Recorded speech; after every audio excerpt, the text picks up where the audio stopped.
Hello everyone. I am Alice of KHR Arts and Cloud Orchid Publishing, and today we are going to talk about how to avoid overusing the he said, she said, they said dialogue tags.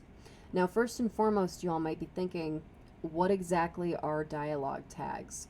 Dialogue tags are what you use at the end of, or sometimes the beginning of, or in the middle of dialogue, and it lets you know who is doing the talking.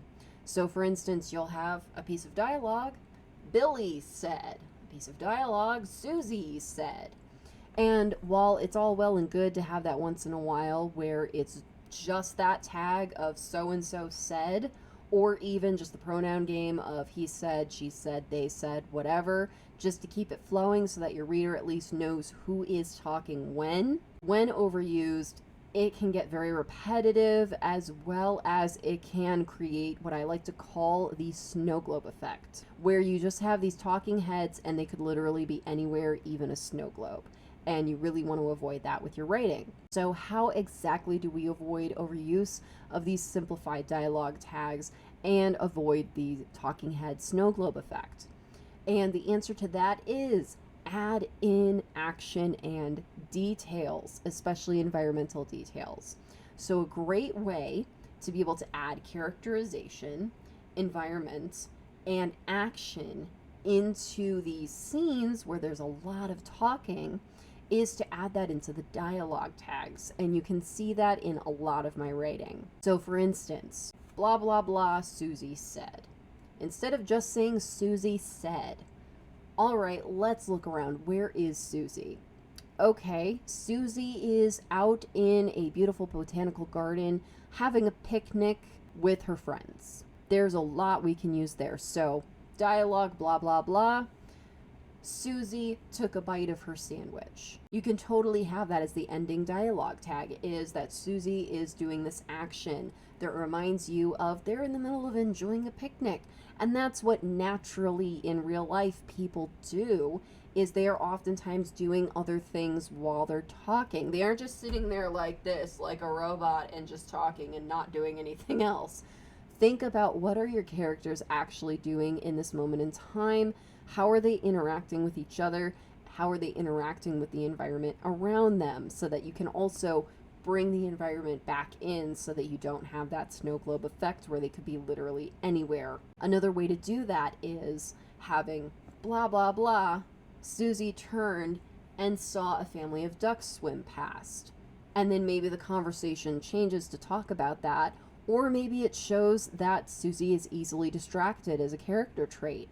You could have it where maybe Susie looked up into the clouds and she noticed that one of them's a certain shape, show that she's a daydreamer. Or maybe you can have Susie crossed her arms and glared at Megan, show that maybe there's some conflict going on, show how they're actually physically talking to the other characters.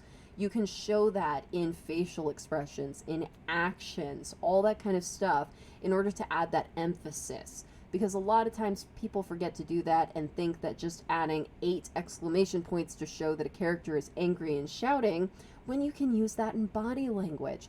Have them glare, have them scowl, have them cross their arms, have them thump a desk, have them stomp their foot. There are so many ways that you can convey emotion without having to rely solely on punctuation. And also, using all caps is just unnecessary when it can be illustrated just how angry or just how loud they're shouting in the dialogue tags through these kinds of details. You can also utilize this in order to have transitions between settings and scenes as well. I use this frequently where I will use dialogue as the vehicle for characters going from one location to another, where they are physically walking and talking at the same time, such as in Love of the Sea. This happens a lot with Cormac and Princess Nefara, is they'll be walking from the Great Hall to the garden, or walking from one part of the castle to another, is they'll be talking while doing that at the same time. Because 2 characters just talking isn't very interesting, and 2 characters just walking somewhere typically isn't very interesting. But if you put the 2 together, you can create a lot more interest while moving the story along and imparting information to the reader that they need in order to understand what's going on and what's about to happen.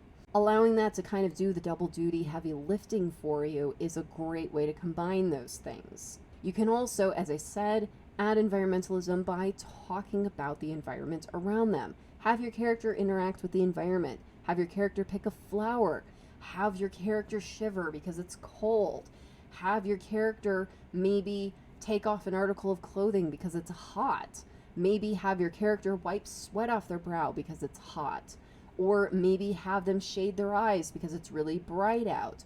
Or maybe have it where they are squinting because it's foggy and it's hard to see. There are just so many ways, so many subtle, small details that you can put in that make your dialogue tags a lot more interesting and help to ground where your characters are and what exactly they're doing. I talk about this a bit in one of my previous videos on different editing processes. I talk about the rainbow highlighter method, which is where you have different colors of highlighters and you go through and you highlight different parts of your story, such as action is yellow and dialogue is blue, etc.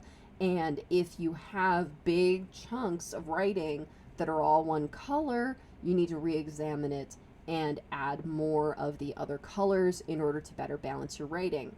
And as I say in that video, one of the pitfalls that people have is that they'll have huge blocks of blue dialogue where it's just people talking, and adding those simplified tags of he said, she said, they said really isn't adding anything. It's just a dialogue tag. It's just a placeholder. It's not adding action. It's not adding environment details. It's not adding characterization. It's just there to let you know somebody is talking. So adding in those different aspects of storytelling into your dialogue tags also helps your writing to be more well-rounded and just makes for a more interesting reading experience. And at the end of the day, that's what we as writers do, is we're creating a reading experience for our readers. And this is a trap that so many writers fall into, is they are so worried about their reader getting the information that they need in the story that they forget about making it into a compelling reading experience. This isn't a recipe haul. This isn't a cookbook. This isn't history report. This is a story. We are creating characters. We are creating environments. We are creating beautiful situations. We're creating exciting action. So make sure it's actually in your story and presented in an interesting and compelling way. And the best way to do that is to examine, who are your characters? How are they reacting to this dialogue? Are they distracted? Are they angry? Are they excited? What exactly is happening in this scene? Don't think about it as a radio show. Think about it as a full cinematic experience for your reader so that they can see everything that's going on and everything that's in your head can get down on the page. I hope this has been helpful, y'all. Thank y'all so much for watching. If you like this video, please be sure to give it a like. And if you're new, subscribe. All right, y'all. Thank y'all so much. Take care. Bye-bye.